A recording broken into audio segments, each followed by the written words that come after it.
waouh, il t'a dit que j'ai tenté de parler, de concentré déjà, ça n'enregistrait même pas. Il y a des choses comme ça. Je ne pas.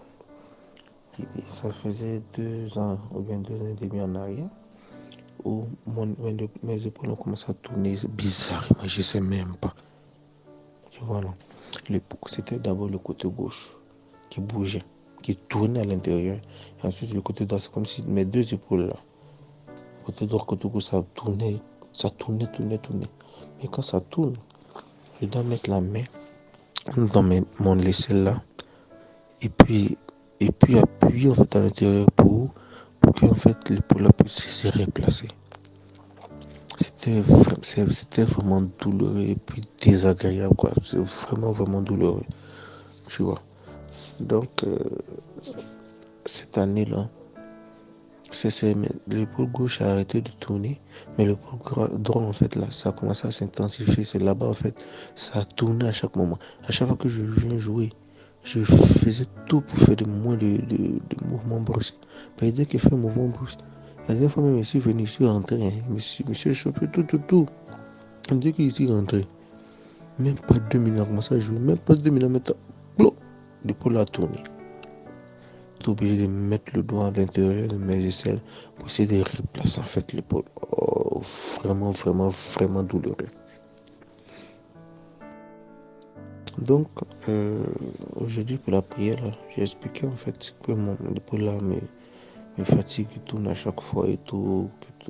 J'étais dans le bus, tu vois. Donc, j'ai donné mon sujet. Il dit que non, Joël m'a demandé en fait que tu es presque arrivé à la maison. Mais non, il dit, j'arrive à la maison en 3 minutes. Ouais. Il dit d'accord, donc si j'arrive à la maison facilement, en partant, descendre du bus, en marchant par la maison, j'ai prié en langue. Je prie en langue pour ma guérison. Parce qu'en fait, les amis qui jouent au basket là, ils disent que non, c'est pour un épaule là, il faut forcément faire opération. Que non, ça guérit pas, il faut faire forcément opération.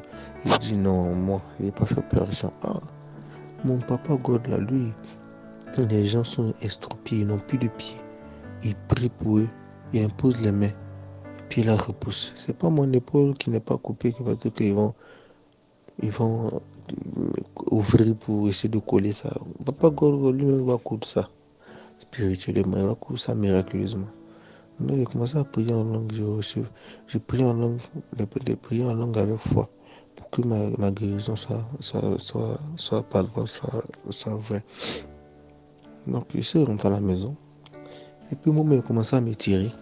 Il y avait des étirements en fait que je faisais, que je tirais tout le bras droit.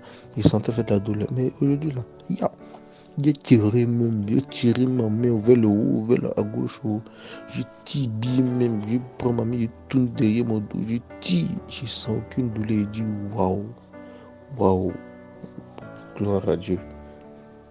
Vraiment, c'est un miracle, vraiment. Waouh, quoi. Parce que j'ai déjà entendu parler des miracles instantanés où le Seigneur dit tu pries pour quelqu'un puis la personne guérit automatiquement. Là. J'avais jamais en fait vécu ça. Moi-même, personnellement. Puis je viens de vivre ça. C'est vraiment quelque chose de magnifique, quoi. En tout cas, je rends gloire à Dieu pour cette guérison palpable. Je serai aussi une source je serai un témoignage, une source de bénédiction aussi. Pour mes amis qui ont dit que non, je dois forcément faire une opération pour que ça guérisse. Alors que par ça, le Seigneur va le montrer par moi qu'il est capable de guérir sans passer par la médecine, sans passer par chirurgie, n'importe quoi. Le Seigneur est puissant pour agir.